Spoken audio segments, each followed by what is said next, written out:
Hey you guys, just a really quick short video. You guys can see lots more videos on my regular channel, The Canning Nana.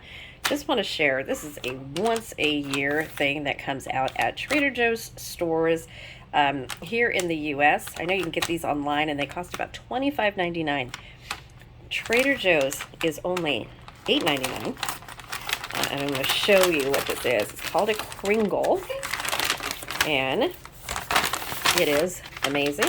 We get this every single year from the can. And there are two different flavors. Uh-oh, I got it all the way off of the board here. There's two different flavors. This is the almond, and it is absolutely amazing. So if you guys haven't tried it, go over to Trader Joe's. I am not endorsed by Trader Joe's, but you don't want to miss this.